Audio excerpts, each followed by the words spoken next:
نحمده ونصلي على رسوله الكريم أما بعد فأعوذ بالله من الشيطان الرجيم بسم الله الرحمن الرحيم يرفع الله الذين آمنوا منكم والذين أوتوا العلم درجات آمنت بالله صدق الله العلي العظيم وصدق رسوله النبي الأمين المدين المعين الكريم ونحن على ذلك لمن الشاهدين والشاكرين والحمد لله رب العالمین۔ میرے پیارے آقا علیہ الصلوۃ والسلام کے پیارے دیوانوں، آئیے سب سے پہلے ہمارا آقائے نامدار مدنی تاجدار دونوں عالم کے مالک و مختار حضور صلی اللہ تعالی علیہ وسلم کی بارگاہ رحمت میں میرے ساتھ آواز سے آواز ملا کر پڑھیں، الصلاۃ والسلام علیک یا رسول اللہ، الصلاۃ والسلام علیک یا حبیب اللہ، الصلاۃ والسلام علیک یا شفیع اللہ، وعلى آلك وأصحابك يا شفيعنا يوم الجزاء صلی اللہ تعالی علیہ وسلم۔ میرے پیارے آقا علیہ الصلوۃ والسلام کے پیارے دیوانوں، سب سے پہلے آپ تمامی حضرات کو میں یہ بتاتا چلوں، آپ میں سے بہت حضرات یہ جانتے ہوں گے کہ عالمی تحریک سنی دعوت اسلامی کا 32واں سالانہ سنی اجتماع وادی نور آزاد میدان میں انشاءاللہ 29 نومبر، 30 نومبر اور 1 دسمبر کو انعقاد کیا جائے گا۔ آپ تمامی حضرات سے مؤدبانہ گزارش ہے کہ آپ علمی اجتماعات میں شرکت کر کے اپنے علم کو اور زیادہ بڑھائیں، اور دین اسلام کے تعلق سے 3 دن کا جو اجتماع رکھا جاتا ہے تو آپ کی خوش نصیبی ہے کہ آپ کو یہ موقع مل رہا ہے کہ آپ وہاں مردوں کے لیے 2 دن ہیں اور عورتوں کے لیے 29 نومبر 1 دن۔ تو آپ حضرات سے میری گزارش ہے کہ آپ وہاں ضرور جائیں، کیونکہ وہاں آپ کے زندگی کو بہتر بنانے کا جو سنی دعوت اسلامی کے لوگ ایک اجتماعی شکل میں بیانات اجتماعات کرتے ہیں تو واقعی میں آپ کو بہت زیادہ آپ کے لیے فائدہ مند ہوگا۔ تو انشاءاللہ آپ جائیں گے وادی نور، انشاءاللہ ضرور، کیونکہ میرے پیارے آقا علیہ الصلوۃ والسلام کے پیارے دیوانوں، وہاں آپ جائیں گے تو ایک سے ایک آپ کو جانکاری ہوگی۔ اللہ تبارک و تعالی علم والوں کے بارے میں کیا فرماتا ہے؟ یرفع اللہ الذین آمنوا منکم والذین اوتوا العلم درجات۔ اللہ تم میں سے ایمان والوں کو اور جن کو علم دیا گیا درجے بلند فرمائے گا۔ سبحان اللہ۔ علم جب آپ ان مبارک محفلوں میں بیٹھو گے تو ظاہر سی بات ہے آپ کو اچھی اچھی باتیں، بہترین نصیحتیں، آپ کو ایک سیکھنے کا ایک موقع ملے گا۔ تو آپ کا یہ فرض بنتا ہے کہ آپ ان اجتماعات میں خود بھی جائیں اور آپ کے جو فیملی میں رشتہ دار جو بھی آپ ان کو بھی لے کر جائیں، کیونکہ ہو سکتا ہے اگر وہ بندے مومن آپ کی وجہ سے وہ راہ راست پر آ گیا، وہ اجتماع میں گیا، اچھی اچھی باتیں سنا، نصیحتیں سنا، رسول اللہ صلی اللہ علیہ وسلم کا فرمان سنا، تو اگر وہ بات اس کے دل میں نقش کر گئی تو اتنا ہی ثواب آپ کو بھی ملے گا، کیونکہ آپ ان کو لے کر گئے۔ تو میرے پیارے آقا علیہ الصلوۃ والسلام کے پیارے دیوانوں، آپ سے بالخصوص بار بار اسی لیے میں کہہ رہا ہوں کہ آپ ضرور جائیے گا۔ میرے پیارے آقا علیہ الصلوۃ والسلام کے پیارے دیوانوں، اللہ تبارک و تعالیٰ دوسری جگہ ارشاد فرماتا ہے، قُلْ هَلْ يَسْتَوِي الَّذِينَ يَعْلَمُونَ وَالَّذِينَ لَا يَعْلَمُونَ۔ اللہ فرماتا ہے کہ اے محبوب کیا جاننے والے اور نہ جاننے والے برابر ہو سکتے ہیں؟ ہرگز برابر نہیں ہو سکتے۔ یہاں اصل بات ہے علم کی۔ جب آپ علم کی مجلسوں میں بیٹھو گے تو ظاہر سی بات ہے آپ کو دین اسلام سیکھنے کا ایک موقع ملے گا، اور اگر آپ کو وہ موقع ملا اور آپ وہاں نہیں بیٹھے تو واقعی میں آپ کے لیے بہت نقصان ہے۔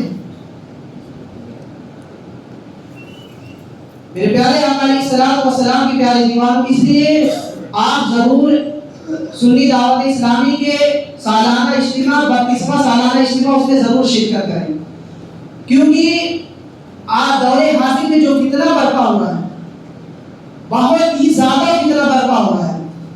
ہم ظاہری طور پر صرف دین اسلام کو سیکھیں لیکن جو اصل دین سیکھنا اس کو نہیں سیکھے، اس لیے فتنہ ہمارے درمیان بہت زیادہ برپا ہوا ہے۔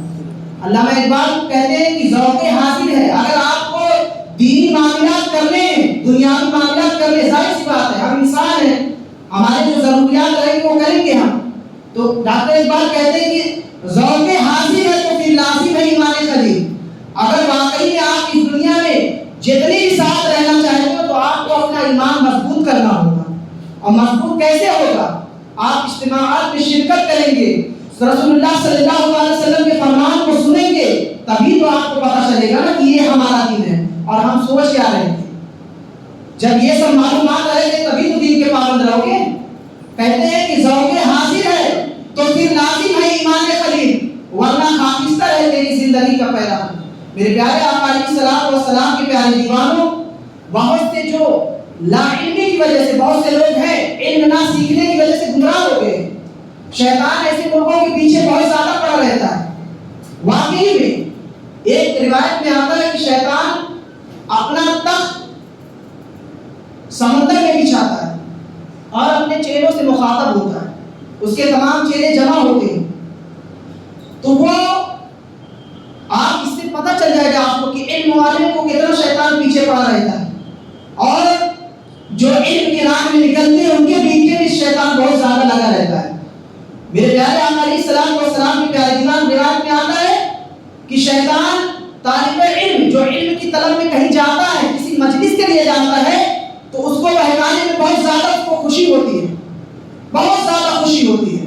آپ اس واقعے سے آپ کو بخوبی اندازہ ہوگا کہ ابلیس جب تخت لگاتا سمندر کی تہہ میں تو وہ اپنے تمام چیلوں کو بلاتا ہے اور پوچھتا ہے، سوال کرتا ہے کہ بتاؤ تم نے آج کیا کیا؟ تو فلاں چیلا کہتا ہے کہ میں نے ایک بھائی کو دوسرے بھائی سے لڑوا دیا، تو اتنا خوش نہیں ہوتا ہے، پھر دوسرے سے پوچھتا ہے بتاؤ تم نے کیا کیا؟ تو وہ کہتا ہے کہ فلاں کو میں نے شراب نوشی پہ لگا دیا، وہ دن و رات شراب پیتا ہے، نشہ کرتا ہے، جوا کھیلتا ہے، پھر بھی ابلیس اتنا خوش نہیں ہوتا ہے۔ پھر ابلیس اپنے تیسرے چیلے سے پوچھتا ہے کہ بتاؤ تم نے آج کیا کیا؟ تو وہ کہتا ہے کہ میں نے فلاں کو زنا پر ابھار دیا، وہ آج زنا میں مبتلا ہو گیا اور زنا پر زنا کرتا ہی جا رہا ہے، میں نے اس کو اس میں لگا دیا۔ پھر ابلیس اپنے فلاں چیلے سے ایسے تمام چیلوں سے اس طرح سے پوچھتا ہے، لیکن وہ اتنا خوشی اس کو میسر نہیں ہوتی ہے جتنا ہونا چاہیے۔ لیکن جب ایک چیلے سے وہ پوچھتا ہے کہ بتاؤ تم نے آج کیا کارنامہ دکھایا، تو وہ چیلا کہتا ہے کہ میں نے ایک انسان کو جو علم کے راستے میں جا رہا تھا، علم کی طلب میں جا رہا تھا کہیں، میں نے اس کو بہکا دیا۔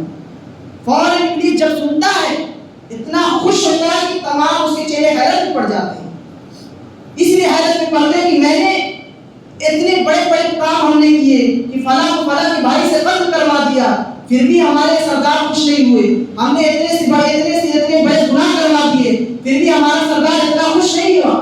لیکن یہ ایک معمولی سا کام کر دیا کہ ایک انسان کو جو علم کے راستے میں جا رہا تھا، کہیں اجتماع کے لیے جا رہا تھا، کہیں میلاد نبی صلی اللہ علیہ وسلم کو سننے کے لیے جا رہا تھا، اس نے اس کو بہکا دیا، اس لیے اتنا خوش ہو گیا۔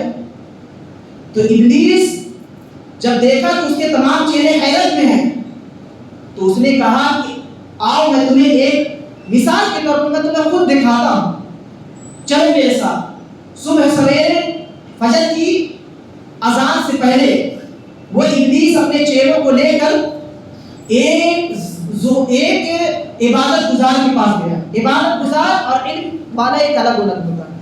دور حاضر میں عبادت تو بہت کرتے ہیں لیکن علم نہیں رہتا کیسے کرنا چاہیے کیسے نہیں. وہ بہت ہی زیادہ عبادت کا پابند تھا جو وہ جا رہا تھا فجر کی نماز کے لیے. تو ابلیس اپنے چیلوں کو کہتا تم لوگ یہاں کھڑے ہو کے تماشا دیکھو, میں ابھی اس سے جا کے مل کے آتا ہوں, تم کو پتہ چلے گا کہ علم کی کتنی بڑی فضیلت ہے. کیونکہ ابلیس خود رہ چکا تھا معلموں کا سردار, فرشتوں کا وہ استاد تھا, تو اس کو علم کی فضیلت بہت بخوبی وہ جانتا تھا. تو وہ گیا اس ظاہر کے پاس انسانی شکل میں اور اس سے ایک شیشی نکالتا ہے, چھوٹی سی شیشی. وہ نکال کے وہ ظاہر کو کہتا ہے کہ بتاؤ کیا اللہ تبارک و تعالی اس چھوٹی سی شیشی میں تمام دنیا کو سنبھالنے کی طاقت رکھتا ہے؟ سوچیے. تو وہ فوراً وہ ظاہر عبادت گزار فوراً بول دیا بھلا اتنی سی چھوٹی سی شیشی میں کیسے پوری دنیا سنبھال سکتی ہے. فوراً اس کا ایمان چلا گیا. یہ ایمان کیسے چلا گیا؟ علم نہ ہونے کی وجہ سے. علم نہ ہونے کی وجہ سے اگر اس کے پاس علم ہوتا تو وہ فوراً سمجھ جاتا کہ یہ شیطان ہے, کیونکہ اللہ تبارک و تعالی ہر چیز کا قادر ہے. ان اللہ علی کل شیء قدیر. تو فوراً وہ ابلیس اس عبادت گزار سے کہتا ٹھیک ہے بس میرا سوال یہی تھا. پھر وہ چلا گیا. پھر اس کے بعد دوسرے دن وہ ایک اسی ٹائم فجر کی اذان سے پہلے وہ ایک عالم دین کے پاس جاتا ہے انسانی شکل میں, اپنے چہروں کو وہاں کھڑا کر دیتا کہ تم لوگ یہاں سے تماشا خود دیکھو کہ علم کی کتنی بڑی فضیلت ہے, کہ علم کی وجہ سے انسان گمراہی سے کیسے بچ سکتا ہے. تو وہ جب جاتا ہے عالم دین کے پاس وہی سوال کرتا ہے جو عبادت گزار سے اس نے کیا تھا, علم جس کے پاس نہیں تھا. وہ سوال کرتا ہے شیشی نکال کر کہ کیا اللہ تبارک و تعالی اس چھوٹی شیشی میں پوری دنیا کو سنبھالنے کی طاقت رکھتا ہے؟ تو وہ عالم صاحب جو علم والے تھے وہ فوراً سمجھ گئے کہ تو ابلیس معلوم ہوتا ہے, چلا جا. اللہ تبارک و تعالیٰ کو اس پر بھی قادر ہے کہ ایک سوئی کا جو نوک ہے اس میں بھی پوری دنیا سنبھالنے کی استطاعت رکھتا ہے. یہ تو بہت بڑی چیز ہے اس کے مقابلے میں. علم ہونے کی وجہ سے وہ برائی سے بچ گئے. سوچئے اتنے دن سے وہ عبادت کرتا تھا اللہ رب العزت کی, لیکن علم نہ ہونے کی وجہ سے وہ ایک منٹ میں گمراہ ہو گیا. اس لیے میرے پیارے آقا علیہ الصلوۃ والسلام کے پیارے دیوانوں, یہ اجتماعات, یہ جو محفلیں جو ہوتی ہیں واقعی میں جن میں آپ کو جانا چاہیے, ان سے آپ کے ایمان کو تازگی ملتی ہے, ان سے آپ کو آپ کے ایمان کی تحفظ ملتا ہے, آپ ان سے اپنے ایمان کو مضبوط کرتے ہیں. کیونکہ علماء دین قرآن و حدیث کی روشنی میں اللہ اور رسول کا فرمان سناتے ہیں. تو میرے پیارے آقا علیہ الصلوۃ والسلام کے پیارے دیوانوں, آپ سے معتبر گزارش ہے جو ہماری مائیں اور بہنیں 29 نومبر کو لیڈیز کے لیے یعنی ہماری مائیں اور بہنوں کے لیے جمعہ کا دن پڑے گا, اور 30 اور 1 دسمبر کو جینٹس کے لیے ہمارے بھائیوں کے لیے. تو ضرور میں آپ سے معتبر گزارش کرتا ہوں کہ آپ ضرور شرکت کریں. بات یہ کریں گے نا انشاءاللہ.